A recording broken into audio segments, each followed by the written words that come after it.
तर मित्रांनो, आज मी तुम्हाला घेऊन आलेलो आहे कुंडमाळाला. आणि कुंडमाळामधलं तर कुंडदेवीचं एक स्थान, जिथं तुम्हाला देवीचं दर्शन देखील होईल आणि एक सुंदर दृश्य निसर्गाचं बघायला मिळेल. तर मित्रांनो आपण फायनली पोहोचलेलो आहे कुंडमाळाला. आणि कुंडमाळामध्ये तुम्हाला हे सुंदर असं दृश्य पाहायला मिळेल. मित्रांनो, मंदिर जे आहे ते त्या साईडला आहे, त्याच्या बाजूला बंधारा आहे छोटासा. अशा रीतीने ही इथपर्यंत नदीच आहे. तर मित्रांनो, आपण पोचलेलो आहोत कुंडमाळाला. आणि कुंडमाळा जर बघितला तुम्ही तर ही आहे आई इंद्रायणी नदी. आणि नदी जी आहे ती अशी वाहते, त्याच्याच बंधाऱ्यावरती उभं आहे कुंडदेवीचं मंदिर. आणि बाजूला हा जो आहे तो ब्रिज जातो. हा ब्रिज थोडासा जरी तुम्हाला अबनॉर्मल वाटत असला तरी याच्यावरनं कार किंवा बाईक्ससुद्धा जातात, त्यामुळं कोणत्याही प्रकारचं टेन्शन नाही. खूप सुंदर असे वातावरण आहे मित्रांनो, इथे तुम्ही पाहू शकता.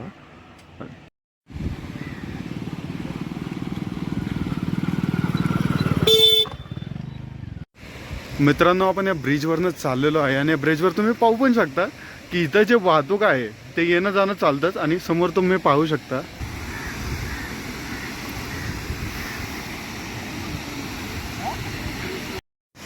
तर मित्रांनो, तुम्ही पाहिलंतच, मागे वळू गेला, गाडीवाला गेला, सर्व गोष्टी इथनं जातात येतात. लमसम 1-1 टन वजन हा ब्रिज सहन करतो.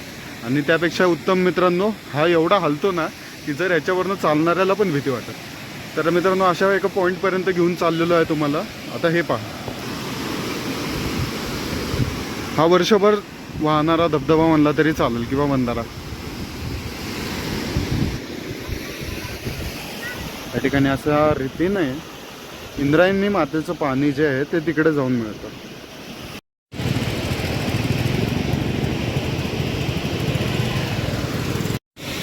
तर मित्रांनो, आपण पाहिलंतच या एवढ्याशा ब्रिजवरनं टोटली गावकरी गाड्या घालतात ते पलीकडच्या गावाकडे जाण्यासाठी. इतकी भीती वाटते येतं तरी पण आहे ना, त्यांना कोणत्याही प्रकारचं टेन्शन नाही आहे. आणि सर्व आश्चर्याची बाब तर हा जो तुम्हाला बंधारा, या बंधाऱ्यावरतून 4 व्हीलर लोक घालतात. म्हणजे एवढ्या कॉन्फिडेंटली इथं ड्रायव्हिंग स्किल्स ब्रिज चिंचवडकरांचे मानलं पाहिजे मित्रांनो. कारण एवढ्याशा छोट्या जागेवरनं अनकॉन्फिडेन्शियल ब्रिजवरनं घालणं हे काय सामान्य धाडस नाही. माउंटन ड्यू पिऊन हे धाडस केलं जातं असं म्हणलं तरी काही अपेक्षित नाही. तर हा व्ह्यू बघा तुम्ही मित्रांनो, हे आपलं कुंडदेवीचं मंदिर आणि ह्याच्या शेजारूनच वाहणारे हे छोटे छोटे असे धबधबे. इथे पाणी पडतं आणि सर्व असं वाहत वाहत जातं डायरेक्टली तिकडे. ही इंद्रायणी माता आमची. तर मित्रांनो, चला आपण आतमध्ये जाऊयात आणि दर्शन घेऊयात कुंड मातेचं. चला.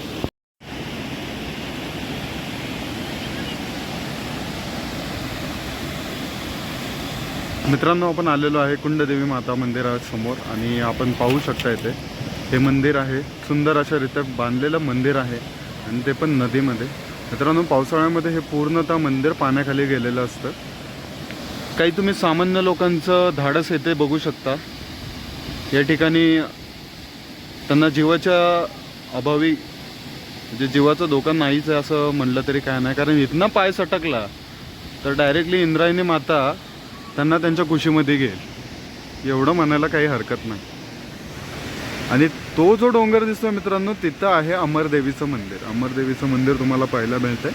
आणि मित्रांनो, त्यापेक्षा सुंदर हा व्ह्यू बघा तुम्ही. सनसेट होतोय आणि मातेचा व्ह्यू हा कुंडदेवी माता मंदिर आहे, त्याच्या बाजूला आहे सुंदर अशा रीते इंद्रायणी माता आमची पाहायला मिळतात. आणि काही धाडस करणारी जनावरं आपल्याला इथे बघायला भेटतात. त्या कावळ्याला पण कन्फ्युजन आहे की बाई मी कुणाच्यात येऊन बसलो आहे. तर अशा रीतीने मित्रांनो, खूप साऱ्या गोष्टी तुम्हाला इथे आल्यावरती बघायला भेटतील, सुंदर सुंदर गोष्टी. हे धार्मिक स्थळ आहे मित्रांनो.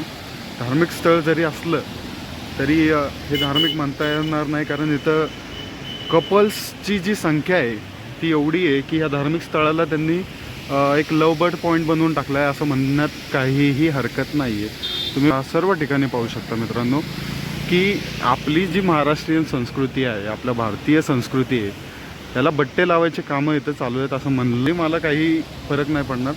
कारण मित्रांनो ठीक आहे, तुम्हाला प्रत्येक गोष्टीची जाण असायला पाहिजे की आपण कुठे कशा रीतीने वागावं, काय राहावं. हा कपल पॉईंट नाही आहे ना, कुठल्याही प्रकारचा असा पॉईंट नाही आहे की जिथं येऊन तुम्ही रोमॅन्स करू शकता. इथं देवीचं मंदिर आहे, इथं लाखो भाविक येतात, दर्शनासाठी येतात. आणि तुमचा हा घाणेरडापणा तमाशा बघण्यासाठी इथं लोक येत नाहीत. पहिली गोष्ट, आपल्या हिंदुत्वाचा, आपल्या धर्माचा थोडी जरी जाण असेल तुम्हाला तर एक गोष्ट लक्षात ठेवा, इथं आल्यावरती नम्रतेने वागा. देवी आपली आहे, कुंडमाता आहे, त्यांच्या पण गोष्टीबद्दल तुम्ही हे करा. आणि तुम्हाला एक सर्वात महत्त्वाची गोष्ट सांगितली तर मित्रांनो, इथं जे पण पर्यटन येतं सगळं नॉर्थ साईड आणि नॉर्थ इंडियन्स आहेत, ज्यांना काडीची ही अक्कल नसते की कुठल्या देवाधर्माचं, आपल्या महाराष्ट्रीयन देवाधर्माच्या इथे कसे वागावं, काय वागावं, या सर्व गोष्टी काहीच माहिती नसतं त्यांना. हे येतात एन्जॉयमेंटसाठी आणि ह्या भायखंडांना ह्या गोष्टी माहिती नाही आहेत की हे आमचे पवित्र स्थान आहेत. पवित्र स्थानांवरती येऊन अशा फालतूरित्याच्या हे करणं हे कितपत योग्य आहे, काय आहे हे मला पण कळत नाही. तुम्हाला असे व्हिडिओ दाखवले, जर इथं जर तुम्ही आला मित्रांनो, प्रूफ बघसाल की लिटरली तुम्हाला पण असं लाज वाटेल की मी देवाधर्माच्या जागेमध्ये काय केलं जातं. पलीकडच्या साईडला जेवढं पण खड्डे आहेत त्या खड्ड्यांमध्ये लिटरली ज्या प्रकारच्या घाणेरड्या गोष्टी चालतात ते लाजिरवाणं म्हणलं तरी काही हरकत नाही मित्रांनो. कारण मी तुम्हाला फक्त झलक दाखवतो, तिकडे पाहू शकता तुम्ही मित्रांनो. या ठिकाणी तो जो व्ह्यू दाखवला तुम्हाला मी, त्या ठिकाणी सगळे असे कपल्स घाणेरड्यारित्या बसलेले असतात. आणि हे सगळे नॉर्थ इंडियन आहेत. आपल्या महाराष्ट्रीयन लोकांना थोडी तरी जाण असते काय असते, पण ह्या लोकांना काहीही जाण नाही, काहीही घेणं देणं नाही. हे फक्त एन्जॉयमेंटसाठी येतात. आणि ह्या भंगारड्यांचं बघून आपल्यातली पण काहीतरी शेपाडलेली भुरटी, जी भुरटी लोक आहेत, ह्यांना बघून ह्यांना ह्या पॉईंटला त्यांनी लव बर्ड्स पॉईंट करून, म्हणजे ठीक आहे पर्यटन येतं आहे, सर्व येतं आहे, मी त्याला पण मान्य करतो, पण तुम्हाला या गोष्टीचं भान की जिथं देवी देवता आहे, जिथं आपलं पवित्र स्थान आहे, जिथं हे असलं भंगारगिरी करू नये. फक्त एक व्ह्यू बघा मित्रांनो, शंकराचं मंदिर आहे छोटंसं, आणि त्याच इकडे हे भंगारड्यांचं चाललेलं लफडी आणि ही घाणेरडीगिरी. तर फक्त गोष्ट एवढंच नाही आहे की हे घाण करतात आहे. पहिली गोष्ट अशी आहे की हे जेवढं पण पावित्र्य आहे ह्या मंदिराचं, ह्या फालतू लोकांमुळे चाललेलं आहे. आपल्या हिंदू धर्मातल्या लोकांनी एवढं लक्षात ठेवायला पाहिजे की ही जी भाईकांड आहेत, ही जी बाहेरनं येणारी आहेत, ह्यांच्यावरती लाता मारून ह्यांना हकललं पाहिजे इथनं. आणि पलीकडे जर बघितलं तर जीवाशीच खेळ चालू आहे, तुम्ही बघू शकता. त्यांना घेणं देणं नाही. एखादं पडलं बिडलं तर डायरेक्ट पेपरला येणार आहे, त्यांवरती येणार की तुम्ही असं का केलं, तुम्ही तसं का नाही केलं, तुम्ही सिक्युरिटी का. अरे यांना अकला नाही आहेत, हे येऊन इथं घाणेरडीगिरी करतात, फालतूगिरी करतात. फॅमिली बघू शकता तुम्ही, फॅमिली येतात, थांबतात. जीव गेला, एखादी फॅमिली वाहून गेली तर सरकारच्या विरोधात निषेध करायचा, कुठल्याही प्रकारचे सोयीसुई नाही, हे नाही. अरे तुम्हाला लाज वाटली पाहिजे, तुम्ही कुठल्या एरियामध्ये येऊन काय गुन्हा करताय. लिटरली तुम्ही इथं येऊन तमाशा लावलेला आहे. आता त्या काला तिकडून येतात ते मिडल ऑफ नदीवरती आहेत. हां, आता वाहून बिहून गेले आत, काय झालं तर आलं सरकारमध्ये, आले इथले गावकऱ्यांचा वरती दोष, इथल्या लोकांवरती दोष. म्हणजे एवढा फालतूरित्या चालू आहे सर्व गोष्टी. आणि हे काय महाराष्ट्रीयन एक पण नाही सापडणार तुम्हाला इथं. सगळे भायकांड आणि ही जी नॉर्थ इंडियन आहेत ना, हेच आहेत इथं येतात, तमाशा करतात, घाणेरडी करत, कोपऱ्यामध्ये काहीतरी घाणेरडे करत बसतात. हेच चालू आहे मित्रांनो.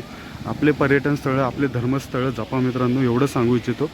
मला हा व्हिडिओ बनवण्याचा मागचा हाच उद्देश आहे की आपली संस्कृती, हे आपलं दैवस्थान आहे, ह्याच्याही आजूबाजूला चालणारी हे घाणेरडीगिरी यांची. आणि पलीकडच्या साईडला जर बघितलं तर आतमध्ये गेलं तर तुम्ही सर्व घाणेरड्याच गोष्टी दिसतील तुम्हाला. एवढं की प्रथमतः आपलं देवी देवता, आपलं मंदिर यांच्याबद्दल आपल्याला रिस्पेक्ट पाहिजे प्रत्येक गोष्टीमध्ये.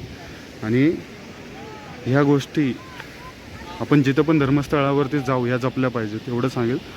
जय हिंद, जय महाराष्ट्र, जय हिंदुत्व.